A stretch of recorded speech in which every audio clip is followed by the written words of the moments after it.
रूस यूक्रेन जंग का आज 55वां दिन है। अब एटमी हमले का शोर तेज हो गया है। दुनिया आज सबसे बड़े खतरे के मुहाने पर है।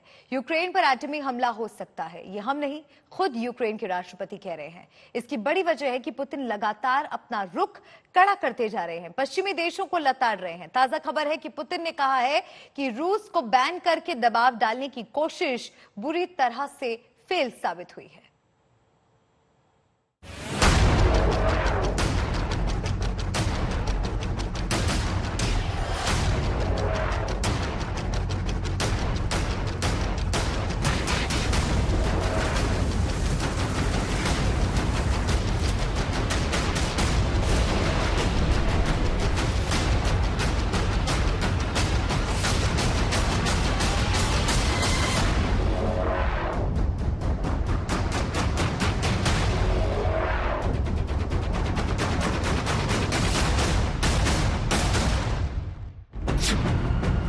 किसी भी वक्त यूक्रेन पर एटमी मिसाइलों से वार होगा।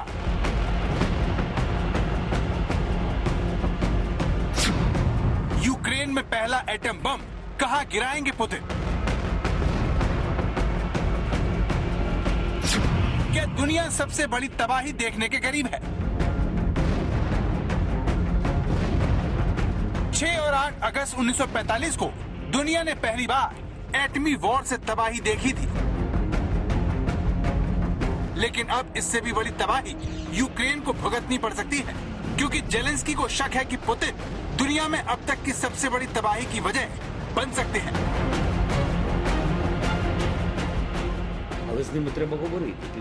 रूस का परमाणु हथियारों का इस्तेमाल करेगा, इसका इंतजार करने की जरूरत नहीं है। दुनिया को इंतजार नहीं करना चाहिए। सवाल ये है कि पुतिन एटम बम का इस्तेमाल क्यों करेंगे और वो ऐसा करने वाले हैं, इसके क्या सबूत है? पुतिन को करीब से जानने वालों का मानना है कि रूस के सर्वे सर्वा के पास न्यूक्लियर विकल्प को आजमाने की कई वजह हैं। यूक्रेन पर रूस के हमले को 54 दिन बीत चुके हैं, फिर भी वो उसे हरा नहीं पाए हैं। इससे पुतिन बहुत ज्यादा हताश है। यूक्रेन में रूस की सेना को बड़े नुकसान से सुपर पावर की इमेज ध्वस्त हो गई है। रूस में पुतिन की छवि को भी बड़ा धक्का लगा है, जिससे पुतिन की स्थिति कमजोर हुई है। यूक्रेन को दुनिया भर से हथियार मिलने से भी पुतिन खासे नाराज है और वो नाटो में शामिल होने वाले अपने पड़ोसियों को सबक सिखाना चाहते हैं। पुतिन की यह ख्वाहिश दुनिया को भारी पड़ सकती है, क्योंकि अब दुनिया में रूस इकलौती परमाणु शक्ति नहीं है। इसलिए यूक्रेन परमाणु हमला दुनिया को सबसे भयानक युद्ध की तरफ धकेल सकता है, जिसकी आशंका से जेलेंस्की घबराए हुए हैं।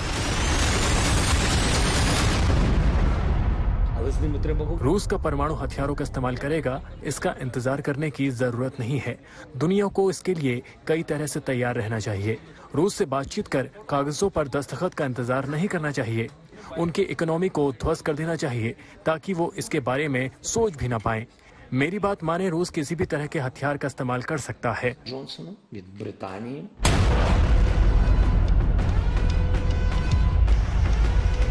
रूस की तरफ से यूक्रेन पर चौतरफा हमला हो रहे हैं। पुतिन की फौज Lviv, ओजुरोड, Donetsk, Odesa, Mykolaiv, Kyiv और विनित्सिया पर नए सिरे से हमले कर रहे हैं। कई जानकार मानते हैं कि पुतिन इस तरह यूक्रेन में अपनी भड़ास निकाल रहे हैं, क्योंकि अभी तक उनके पास कहने को कुछ भी नहीं है। इसीलिए दावा है कि उन्होंने अपना आखिरी हथियार आजमाने का फैसला कर लिया है, जिसमें सबसे बड़ी वजह मोस्कवा युद्धपोत का इस तरह से डूबना है। ये रूस के अहम युद्धपोत मोस्कवा के जलने की तस्वीर है। आप देख सकते हैं कि मोस्कवा में धुआं निकल रहा है। मोस्कवा डूबने से पुतिन की छवि को बहुत बड़ा झटका लगा है, जिसे कम करने के लिए पुतिन के न्यूक्लियर बॉम्बरों को यूक्रेन के बॉर्डर पर भेज दिया गया है।